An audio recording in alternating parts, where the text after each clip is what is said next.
오늘 20장 살핀 내용은 1절부터 6절까지 그리고 7절부터 12절까지 이렇게 두 부분으로 나눕니다.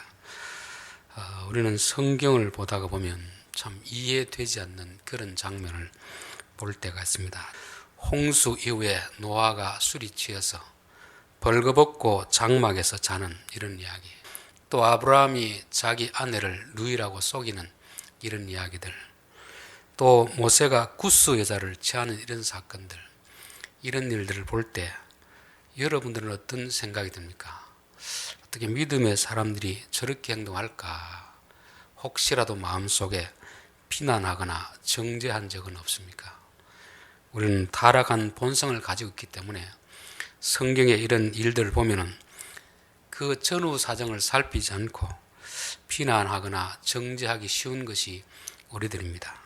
성경에서 이런 사건을 기록해 놓은 것은 우리에게 정죄하라고 기록해 놓지 않았습니다. 하나님이 어떻게 하시는가를 보고 우리도 하나님의 마음을 가지고 그들을 대하라고 그렇게 기록해 놓은 줄 저는 믿습니다.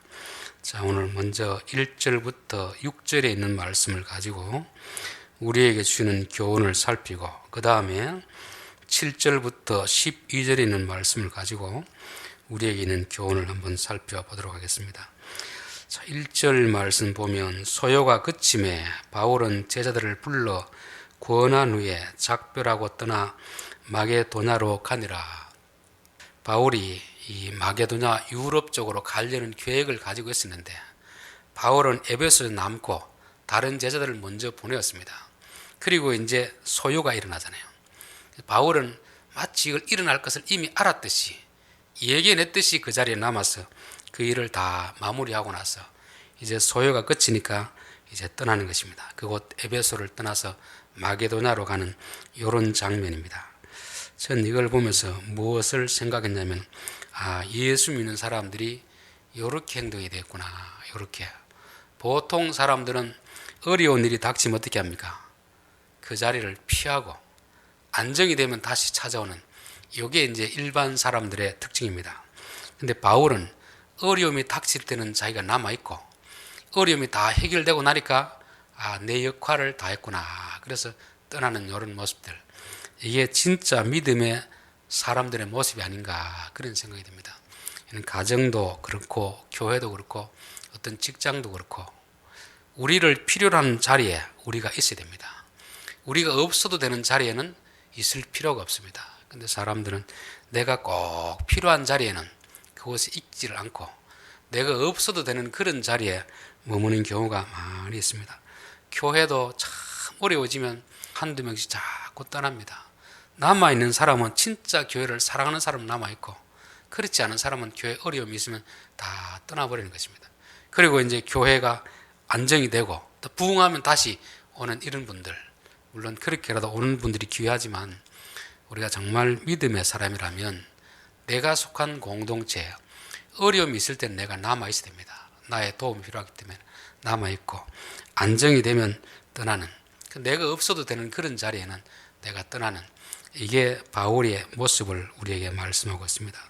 신명기 34장 7절에 보면 모세가 죽을 때 나이 120세였으나 그의 눈이 흐리지 아니하였고 기력이 쇠하지 아니하였더라. 이 말은 늙어서 병들어 죽은 것이 아니고 아직까지도 여전히 더 살 수 있는 기력도 있고 눈도 흐리지 않았지만 사명이 다했기 때문에 하나님이 불러가셨다. 그렇게 성경은 기록하고 있습니다. 우리가 체력이 다 해서 돌아가는 것도 물론 하나님 뜻일 수 있지만 저는 우리에게 사명이 다하면 이제는 떠나는 것이 옳지 않겠는가.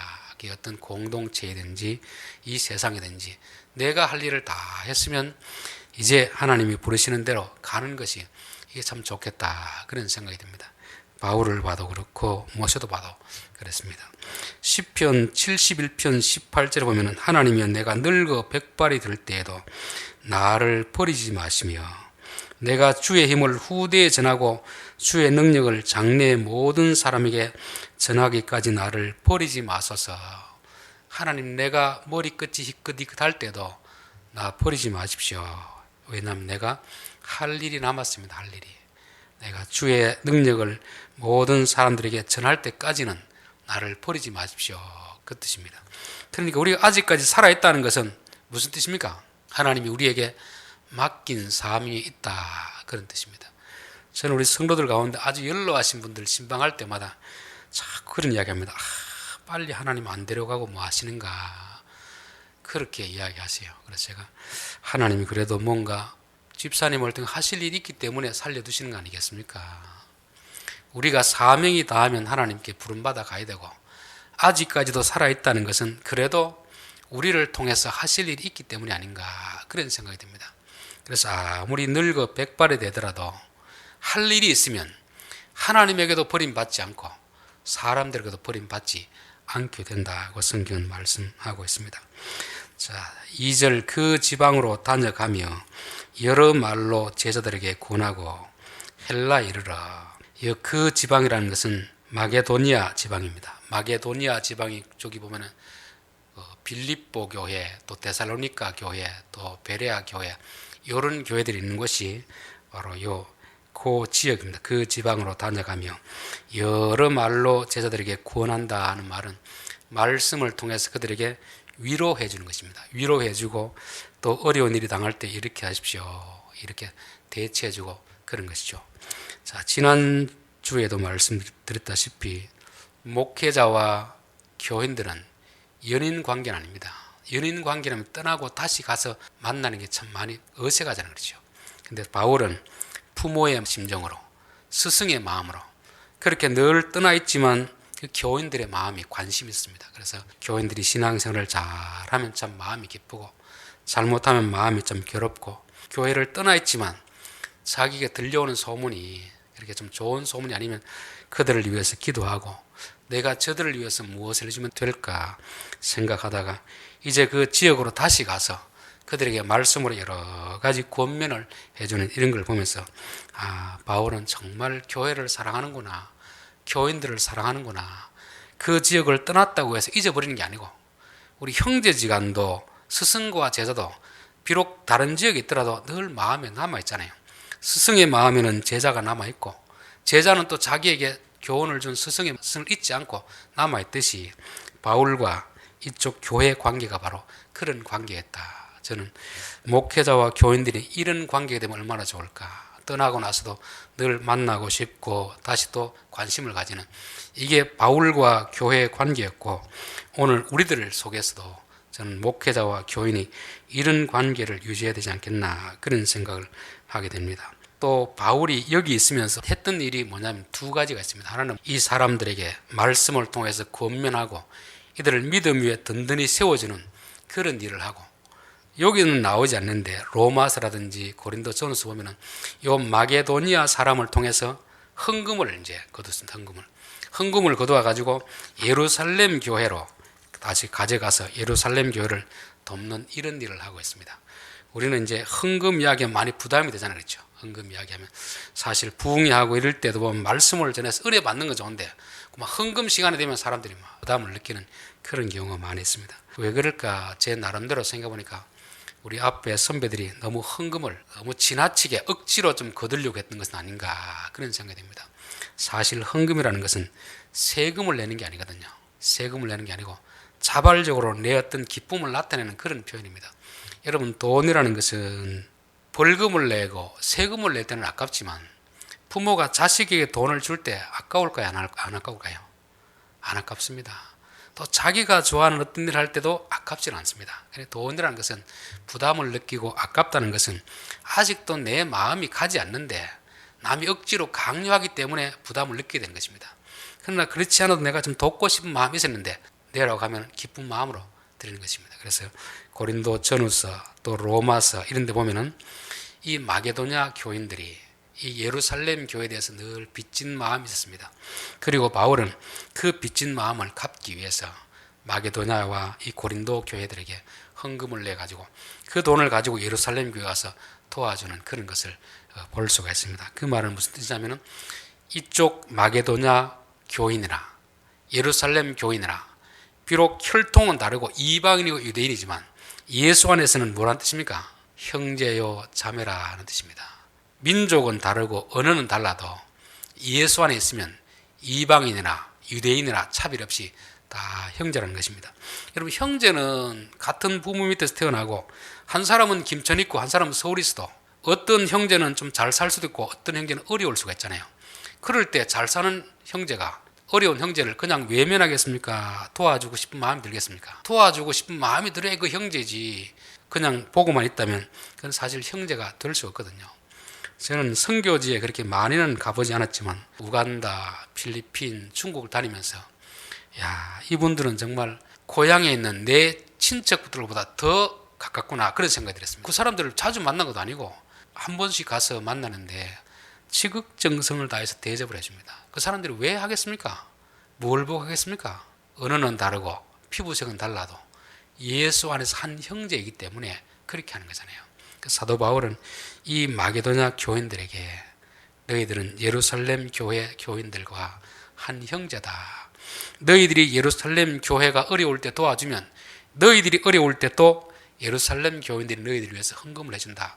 그것을 가르치는 걸 볼 수가 있습니다.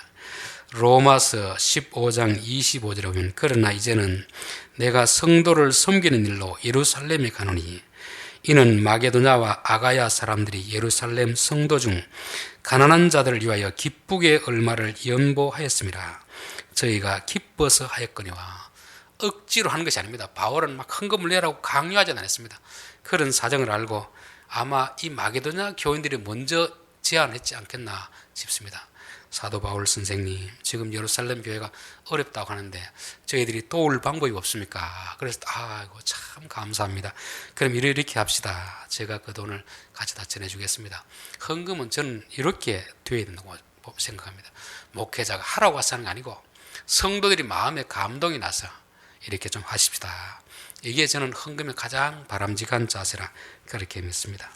자, 3절 거기 석 달 동안 있다가 배 타고 수리아로 가고자 할 때 요 석 달이라는 것은 꼭 헬라에 이르러 그래 되는데 요 헬라는 지금 아가야 지역입니다. 아가야 지역. 아가야 지역에 뭐가 있습니까?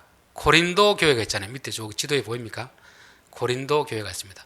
그 위에는 지금 그 위에는 빌립보, 그 데살로니가 요런 교회에서 이제 헌금을 거두어서 다시 이제 고린도로 가서 여기서 석 달을 머무는 것입니다. 석 달을 머무는데 거기서 뭘 했는지 아무 기록이 없습니다. 여러분, 석 달을 머물러서 뭔가 기록이 있어야 되지 않겠습니까? 아무 기록도 없고 거기 석 달 동안 있다가 배 타고 수리아로 가고자 할 때, 그래서 저는 곰곰이 생각해 봤습니다. 여기서 석 달 동안 뭐 했길래 이런 소식이 없을까를 한번 생각해 봤습니다. 성경에 기록되는 것은 좋은 일이 있거나 나쁜 일이 있거나 어떤 사건이 있으면 기록됩니다. 아무런 사건이 없고 일상적인 평범한 그런 날이면 기록을 하지 않습니다. 학교 다닐 때 방학이 되는 건 좋은데 제일 힘든 게 뭐냐면 매일 일기 써라는 일기. 아침에 일어나서 밥 먹고 놀고 공부하고 그게 다 안 돼. 하루 이틀 쓰는 게 말이지 한 달을 그거 쓰려고 하면 얼마나 괴롭겠습니까? 그럴 때는 그냥 언제부터 언제까지는 이와 동일 뭐 이렇게 쓰면 될 텐데 그래도 몇 날 며칠 그래도 날짜 날씨는 다 기록했잖아요. 그렇죠? 성경에도 동일한 일이 반복될 때는 기록하지 않는 그런 게 있습니다. 우리 흔히 이제 무소식이 희소식이라는 말이 있잖아요. 타지에 있는 자녀들이 있으면 뭐 자주 연락을 해도 좋겠지만 또 가끔씩 연락 오면 딱 무슨 일이 있다고 연락하면 간이 턱 내려앉잖아요. 그럴 때는 소식이 안 전하는 게 좋습니다. 교인들이 저에게 이제 연락을 할 때 보면 좋은 일이 있어서 전할 때도 있습니다. 아니면 전해서 아이고 목사님 어떤 사고 났습니다. 그러면 가슴이 덜렁 내려앉습니다. 아무런 소식을 안 했으면 좋겠는데 그런 소식을 받고 나면 마음이 덜컥 내려앉습니다. 여기도 보면 아무런 내용이 없다는 것은 무슨 뜻이겠습니까? 특별한 일이 없었다는 것을 말씀하고 있습니다. 그런데 이상하지 않습니까? 고린도 교회를 갔는데 특별한 일이 없었다. 여러분, 이게 상상이 됩니까? 바울이 이 고린도를 가기 전에 에베소에 있을 동안에 고린도의 소식을 들었습니다. 고린도의 소식을 들었더니만 고린도에서 파당 문제, 나는 바울 파다, 아볼로 파다, 뭐 그리스도 파다, 파당 문제, 또 음행의 문제, 또 재판하는 문제, 또 은사 방언의 문제로 인해서 온통 교회가 막 손안하기 짝이 없습니다. 그래서 에베소에 있으면서 바울이 고린도 전서 편지를 씁니다. 편지. 너희들 교회가 이래서 되겠나. 그래서 장문의 편지를 써가지고 이들에게 보냅니다. 그리고 나서 나중에 고린도 후서를 쓰는데 고린도후서는 에베소에서 기록했다는 사람도 있고 그 위에 데살로니가 빌립보 있을 때 기록했다는 그런 사람도 있습니다. 그래서 정확히 어디서 기록했는지 모릅니다. 제 개인적으로 생각을 봤을 때는 저 빌립보 마게도냐 있을 때 기록한 것이 아닌가 그런 생각이 들어요. 자, 그러니까 에베소에 머물 때에도 바울에게 들려오는 고린도 교회의 모습은 처참하게 이럴 데 없었습니다. 자기가 1년 반 동안 그렇게 말씀으로 가르쳤음에도 불구하고 교회 안에 거짓 선지자들이 들어왔는지 여러 가지 문제가 있었기 때문에 편지로 위로하고 건면을 했습니다. 빌립보 그쪽에 있을 때 보니까 디도가 고린도의 소식을 가지고 왔습니다. 바울 선생님, 교인들이 그 편지를 받고 참 많이 회개하고 참 많이 변했습니다. 그 문제를 다 고쳤습니다. 그러니까 바울의 마음이 어떻게 하겠습니까? 참 기쁘겠죠. 그렇게 문제가 많던 고린도 교회가 바울의 편지를 받고 나서 사람들이 다 변화된 것입니다. 그래서 마케도니아에서 고린도 후서를 씁니다. 고린도 후서. 고린도 후서를 쓸 때 보면은 고린도 전서 쓸 때 보면 바울이 막 괴로운 심정이 막 이렇게 막 표출이 되는데 고린도 후서는 그런 게 없습니다.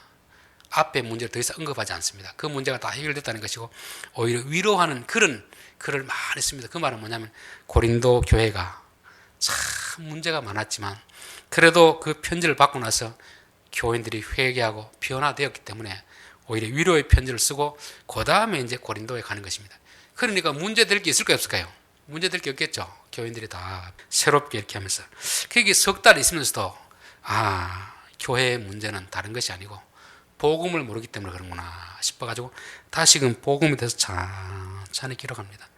찬찬히 기록하다가 무슨 생각이 푹 드느냐면은 고린도에만 이것을 가지고 가르칠 것이 아니고 편지를 써야겠다 싶어서 요 석 달 고린도에 머무는 동안 로마서를 씁니다. 로마서. 아마 이 제 생각인데 로마서는 고린도 있는 교인들에게 좀 믿음을 든든히 세워주기 위해서 성경 교환으로 만들었다가 요거를 로마에 편지 형식으로 해서 보낸 것이 아닌가 그냥 개인적인 추측일 뿐입니다. 근데 교인들이 모여서 그냥 늘 말씀 배우고 하니까 뭐 따로 기록할 내용이 없습니다. 귀신을 쫓아낼 일도 없고 뭐 소란스러운 일도 없고 그냥 잔잔하게 그냥 일상을 지나가는 요 기간이 바로 3개월이라 저는 그렇게 보고 있습니다. 그래서 저는 코로나 시대를 겪으면서 참 우리 일상의 어떤 자유함이 얼마나 귀한 것인지 알잖아요. 그냥 매일 모여서 함께 찬송하고 식사하면서 밥 먹고 하는 것이 그때는 그게 귀한 줄 몰랐는데 지금 보니까 참 귀하다는 걸 느끼잖아요. 여기도 3개월은 정말 바울과 고린도인 교회가 함께 모여서 식사하고 말씀 배우고 그런 기간이었습니다. 그때는 귀한 줄 모르는데 나중에 돌아보니까 이 기간이 바울에게도 정말 귀한 기간이었고 우리로 봤을 때 이 기간이 귀한 기간입니까? 무의미한 기간입니까? 바울이 여기서 로마서를 안 썼다고 하면 우리는 여전히 복음에 대해서 무지한 채로 살아갈 수밖에 없는데 바울이 이 3개월 동안 고린도에 있으면서 교인들을 가르치느라 성경을 체계적으로 해놓은 것이고 로마서가 된 것이고 그게 우리들에게도 참 귀한 자료가 되는 것입니다. 3절 거기 석 달 동안 있다가 배 타고 수리아로 가고자 할 때 그때 유대인들이 자기를 해하려고 공모함으로 마게도냐를 거쳐 돌아가기로 작정하니 고린도에서 저쪽 에베소 쪽으로 이제 배 타고 건너가려고 하니까 이 유대인들이 시기가 가지고 이제 한 곳마다 다 죽치고 있는 것입니다. 오면 잡아서 해치려고 그 소식을 듣고 나서 반은 배 타고 보내고 반은 다시금 왔던 길 먼 길을 돌아가는 것입니다. 그리고 4절에는 그와 함께 했던 사람들의 이름이 쭉 기록해 놓고 있습니다. 선교할 때는 항상 두 부류의 사람이 나타났습니다. 한 부류는 복음을 배척하고 바울을 희하려는 그런 사람이 있었고 한 부류는 바울과 함께하는 사람, 바울을 돕는 사람이 있었습니다. 여러분은 어떤 사람이 되어야 되겠습니까? 우리가 비록 선교는 하지 못하더라도 적어도 선교하는 사람들을 돕는 자가 되어야 되지 방해하는 그런 일을 해서는 안 된다 저는 그렇게 믿습니다. 저는 참 감사한 것이 우리 교회도 뭐 선교사님 자주는 오지 않지만 가끔씩이라도 오면 교인들이 참 마음을 다해서 선교사님을 대접하는 걸 보면서 목사인 제가 기쁜데 하나님은 얼마나 기쁠까 그런 생각이 듭니다. 우리가 직접 나가서 하면 제일 좋지만 그렇게 하지 못하면 앞장서 일하는 사람을 돕는 것만으로도 하나님 기뻐하시겠다 그런 생각이 듭니다. 자, 7절 그 주간의 첫날에 우리가 떡을 때리 하여 모였더니 바울이 이튿날 떠나고자 하여 그들에게 강론할세 말을 밤중까지 계속하며 우리가 모인 윗다락방에 등불을 많이 켰는데 유두고라는 청년이 창에 걸터 앉아 있다가 깊이 졸더니 바울이 강론하기를 더 오래 하며 졸음을 이기지 못하여 3층에서 떨어지거늘 일으켜 보니 죽었는지라. 드로아 지역에 와서 이 사람들에게 이제 복음을 전하고 이제 내일이면 가야 되는데 참 불행한 사건이 벌어졌습니다. 한 청년이 말씀을 듣다가 졸아서 떨어져가 죽었습니다. 참 큰일 난 거 아닙니까? 그렇죠? 우리는 이런 내용을 볼 때 그런 생각이 됩니다. 왜 그 창가에 위험하게 앉아서 그렇게 졸다가 떨어지는가?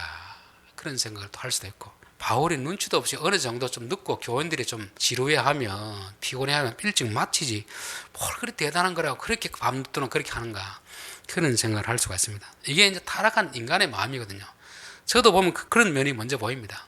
그런데 가만히 보면 바울과 하나님과 교인들은 전혀 우리와 같은 생각을 하고 있지 않다는 것입니다. 바울이 오래 전하고 싶어서 전했겠습니까? 교인들이 간절히 원했기 때문에 그렇게 했겠습니까? 교인들이 이 바울 같은 귀한 분이 왔으니까 이분은 또 내일 떠나야 되니까 어떻게 했든지 오늘 밤 조금이라도 더 듣고 싶은 그 마음, 의에 줄이고 목마른 심정을 가지고 있었기 때문에 바울 자신도 피곤할 거 아닙니까? 피곤한데 거기에 대해서 조금이라도 더 전하려고 했던 그런 모습들. 그래서 일어난 사건을 보고 이들을 비난할 것이 아니고 왜 그렇게 할 수밖에 없었는가를 한 번쯤 생각해야 됩니다. 이 한국에 있는 목회자와 선교지 다니는 목회자의 차이점이 뭐냐면, 한국에서는 한 설교를 30분 이상 하면 이 교인들이 그때부터 몸서리를 합니다. 몸서리. 그렇기 때문에 더 전하고 싶어도 시간이 되면 끊어야 됩니다. 근데 중국 가면 3시간을 해도 더 해주십시오. 더 해주십시오. 하루 종일 해도 계속 더 해달라는 것입니다. 그거 왜 그렇겠습니까? 이제 우리는 어느 정도 말씀에 대해서 배가 부른 상태입니다. 배가 부른 상태. 중국 선교지에는 아직도 그들이 배가 고픈 상태이니까 조금이라도 더 듣고 싶은 그런 마음이 있고, 했던 내용을 다시 반복해서라도 더 해달라고 하는 것이 이게 중국 교회의 특징입니다. 요즘에 이제 코로나 때문에 못 들어가지만 그 전에 들어갈 때 보면은 월요일부터 가가지고 금요일까지 새벽, 오전, 오후 이렇게 해도 그래도 더 해달라는 것이 이게 중국 교회의 특징입니다. 사실 우리도 외전에 그랬지 않습니까? 부흥회 하면 월요일부터 금요일, 토요일 새벽까지 그렇게 하고 계속 갔었잖아요. 근데 어느 순간부터 이제는 월요일부터 수요일까지만 해도 또 낮에는 12시까지 해. 저녁에는 9시까지 딱 시간을 정해놓습니다. 왜냐하면 그 이상 지나면 교인들이 견디질 못하거든요. 그게 결국 뭐냐면 우리가 그만큼 많이 배가 부른 것입니다. 여기에 드로아 교회는 밤을 지새서라도 복음을 듣고 싶은 그런 간절한 마음이 있었고, 아마 청년도 그 중에 한 사람이 아니었는가. 그런데 또 낮에는 뭘 해야 됩니까? 낮에는 일을 그렇죠. 일을 해야 되니까 일을 하고 피곤하면 집에 자야 되는데 그래도 잠자는 것보다 가서 한 말씀을 더 듣겠다. 그 마음을 가지고 온 것입니다. 그래서 우리가 이런 사건을 볼 때 우리의 기준을 가지고 이런 사건을 보고 바울을 비난하든지 청년을 비난해서는 안 됩니다. 오죽했으면 그렇게 앉아서 졸았겠을까. 상대방의 입장에서 보면은 우리가 조금 이해를 하게 되는 것입니다. 그래서 창문에 걸터 앉은 것도 어떻게 보면 잠이 너무 오니까 좀 찬바람을 쐬어가지고 좀 깨려고 하는 그런 시도를 하지 않았나 그렇게 싶습니다. 보통 학교 가면은 이제 아이들이 공부하다가 잠이 오면 뒤로 가가지고 서서 이렇게 합니다. 서서. 근데 만약 다른 선생님이 그걸 보면 어떻게 생각하겠습니까? 제가 수업 시간에 떠들다가 밖에 나가서 벌쓰나 그렇게 생각할 수 있잖아요. 근데 벌쓰는 게 아니고 내 스스로 잠을 이기기 위해서 나서서 하는 그런 것입니다. 여기서도 청년이 어떤 의도로 앉았는지 모르지만 우리의 생각은 적어도 청년이 그래도 말씀을 듣기 위해 가지고 저렇게 찬바람을 쐬면서까지 말씀을 들으라는 그 마음이 참 귀하다. 그렇게 봐야 되는 것입니다. 자, 그리고 이 사건을 대하는 바울의 태도는 어떻습니까? 바울이 내려가서 그 위에 엎드려 그 몸을 안고 말하되 떠들지 말라. 생명이 그에게 있다고. 그 위에 엎드려 그 몸을 안고, 이 말은 죽은 시체 위에 엎드리는 거 아닙니까? 그렇죠? 여러분 아무리 사랑하는 사람도 죽어가 시체가 되면 그 위에 가까이 하기를 조금 꺼립니다. 무서워하잖아요. 그렇죠? 그런데 바울하고 이 청년하고는 친척도 아닙니다. 그럼에도 불구하고 그 집회에 참여했다가 이런 일을 당했으니까 정말 가족보다 더 사랑하는 마음으로 간절히 그 위에 엎드려서 기도를 했을 것입니다. 이게 바울이 성도를 사랑하는 그 마음이고, 떠들지 말라 생명이 그에게 있다 하라. 떠들지 말라. 지금 교회인들은 온통 아수라장이 되었을 거 아닙니까? 이 집회를 하고 지금 말씀을 듣는데 사람이 떨어져가 죽었으니까 뭐 119를 불러야 되느냐, 어떻게 하느냐, 뭐 경찰을 불러야 되느냐, 이런저런 말하는 사람이 많았습니다. 그때 바울이 떠들지 마십시오. 떠들지 마십시오. 잠잠히 하나님이 어떻게 하는가 한번 지켜보십시다. 그렇게 했습니다. 저는 교회 안에 문제라는 것은 조그마한 문제도 교인들이 떠들어가 자꾸 밖으로 말을 하면 일은 커집니다. 근데 아무리 큰 문제라도 안에서 안 떠들고 하나님의 은혜를 기다리면 그 문제는 아주 작아지는 것을 볼 수가 있습니다. 교회의 문제라는 것은 크냐 적으냐가 문제가 아니구나. 작은 문제도 교인이 떠들고 다니면 문제는 커지는 것이고, 큰 문제라도 잠잠히 하나님의 역사를 기다리면 아무런 문제가 안 되겠구나. 그런 것을 생각해 보게 되는 것입니다. 자, 그에게 생명이 있다. 이 말은 안 죽은 것이 아니고 의사인 누가 봤을 때 분명히 죽었습니다.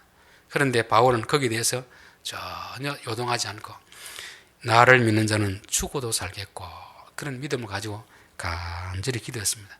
그때 하나님이 그에게 생명을 주신 것이죠. 자, 하나님이 만약에 바울을 책망하거나 이 청년을 비난할 것 같으면 다시 살려주겠습니까? 안 살려주겠습니까? 살려주지 않습니다. 하나님은 충분히 그 청년을 이해했습니다. 피곤한 가운데서도 그렇게 말씀을 듣고자 몸부림쳤지만 너무 피곤하면 뭐 졸으면 누구도 못 이기잖아요. 또 바울도 조금이라도 더 교인들에게 한마디로 더 복음을 전하고 싶은 그 열정을 하나님 귀히 보시고 하나님 생명을 주셔서 살려주셨습니다. 자, 그러니까 11절 올라가 떡을 떼어 먹고 오랫동안 곧 날이 새기까지 이야기하고 떠나더라. 아무런 일이 없었듯이 그렇게 원상태로 돌아간 것이고, 자, 사람들이 살아난 청년을 데리고 가서 적지 않게 위로를 받았더라. 참 어떻게 불행한 사건인데 하나님은 이 불행한 사건을 하나님 능력으로 하나님의 역사를 보여주는 그런 사건으로 만들었습니다. 그러니까 오히려 이 사건을 통해서 교인들이 많은 위로를 받는 거죠. 하나님은 지금도 살아계시는구나. 지금도 역사하시는구나. 지금도 교회를 사랑하시는구나. 이런 고백을 하게 된 것입니다. 목회하다 보면 이런저런 일이 있거든요. 그럴 때 야, 이거 큰일 났겠다 싶어도 기도하면 큰일이 아니도록 그렇게 만들어 주십니다. 오히려 그 일 때문에 더 감사하게 그렇게 만들어 주신 줄 믿습니다. 저는 우리 성도들의 가정에도 이런저런 사고가 일어날 수 있다, 그렇게 저는 믿습니다. 아무리 우리가 조심하더라도, 신앙생활을 잘하더라도 나의 잘못이 아닌 다른 사람의 잘못에 의해서도 어떤 사고는 당할 수가 있고 병에 걸릴 수가 있습니다. 그럴 때 우리가 막 떠들지 않고 너무 걱정스럽게 낙심하지도 안 하고 하나님 왜 이런 일이 일어나게 되었습니까? 하나님이 이 문제를 해결해 주십시오. 누가 잘못했느냐 탓하기 전에 하나님 앞에 기도하면 하나님께서 죽은 자도 살려주신 하나님께서 우리 앞에 있는 그 문제를 해결해 주지 못하겠습니까? 저는 사도행전에 일어난 이 일들이 물론 오늘날 그대로 일어나진 않지만 그와 유사한 사건은 우리에게도 일어날 수 있다, 저는 그렇게 믿습니다. 결론입니다. 자, 오늘 두 부분을 살펴보았습니다. 앞부분은 사도 바울이 남아 있어야 될 때, 떠나야 될 때를 잘 구분하고 자기가 필요한 자리에는 비록 힘들더라도 그 자리를 지키고 이제 자기의 사명이 다했을 때는 그 자리를 떠나는 그런 내용을 통해서 우리들도 어떤 공동체든지 나를 필요로 하는 곳에는 힘들더라도 그곳에 있어야 되고 이제 더 이상 나의 손길이 필요 없으면 그때는 떠나도 되는 것처럼 그렇게 말씀하고 있습니다. 그리고 교회에 대해서 관심이 지역 교회에 빠지는 게 아니고 교회는 예루살렘 교회나 마게도냐 교회나 아가야 교회나 한 교회입니다. 한 교회. 오늘날은 너무 개교회 주의로 빠지잖아요. 그렇죠? 이 지동교회면 지동교회만 관심 가지고 옆교회에 대해서는 어려움이 있어도 무관심한 것, 이것은 하나님의 교회가 아닙니다. 우리 몸에 지체가 여럿이 있을 때 발가락 하나가 아프면 온몸이 신경이 글로 가잖아요. 여러 교회가 있을 때 한 교회가 어려움을 당하면 하나님 마음은 그 교회에 다 가 있다고 합니다. 그러면 그 어려움을 당하지 않는 교회들도 어떻게 됩니까? 같이 그 어려움에 동참하고 십시일반 나누는, 이게 바로 헌금의 정신입니다. 헌금은 세금 내는 것도 아니고 벌금 내는 것도 아닙니다. 형제의 힘을 나타내는 고백이고 우리가 믿음의 고백을 하는 그런 모습이 바로 헌금이다 하는 것을 성경은 말씀하고 있습니다. 이 아가야 지방에서 석 달을 머물렀는데 아무런 기록이 없는 것은 특별한 상황이 없었습니다. 그냥 교회 안에서 말씀을 통해서 집회하고 든든히 교회가 세워지는 그런 기간이었습니다. 여기서 로마서가 기록됩니다. 로마서. 참 귀한 요 석 달 아니겠습니까? 남들은 아무것도 안 하는 것처럼 보이지만 사실은 바울로 봤을 때는 막 돌아다니면서 선교하는 것보다 더 큰 일을 이곳에서 했던 것입니다. 저는 코로나 시기가 그런 기간이 되어야 될 줄 믿습니다. 코로나 되기 전에는 교회가 이런저런 행사를 많이 펼치고 지금은 겨우 예배만 드리는 이런 상황에 있을 때 우리가 이 기간 너무 막 아무것도 하지 못한다고 해서 위축되는 것이 아니라 이런 기간에 하나님 우리가 해야 될 일은 뭔가 한번 생각해 보면 코로나 이전에 우리가 이런저런 막 활동하는 것보다 하나님 이 기간 동안 더 귀한 일, 더 큰 일을 이루시는 줄 저는 그렇게 믿습니다. 자, 유두고 사건을 통해서 우리가 배워야 할 교훈은 뭐냐면 이런 사건 외형적인 모습 보고 누구 탓하고 비난하고 그럴 것이 아니라 왜 저렇게 되었을까? 얼마나 피곤했으면 저렇게 떨어졌을까? 얼마나 성도들에게 말씀을 전하고 싶은 열정이 있으면 밤이 새도록 사람들이 피곤한데도 저렇게 지냈을까? 그런 마음을 가지고 지켜봐야 되는 것이고 바울은 이 일에 대해서 하나님 앞에 기도하면서 교인들에게는 떠들지 마십시오. 이 일은 큰일이 아닙니다. 하나님은 죽은 자도 살리신 분입니다. 그랬을 때 하나님은 또 이 일에 대해서 이런 방구 부정적인 말을 하지 않습니다. 앞에 이야기했던 노아가 술 취해서 천막에 자는 사건, 모세가 구스에 취한 사건에 대해서 성경은 이런 방구도 지적하지 않습니다.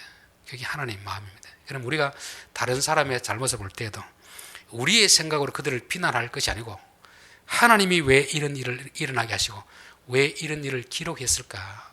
하나님은 이런 일을 어떻게 보고 계시는가를 통해서 우리도 하나님의 마음으로 이런 사건들, 이런 실패들을 볼 때 오히려 이런 사건, 실패가 우리의 믿음을 더 든든히 세워주는 그런 기회가 될 줄 믿습니다. 기도하겠습니다.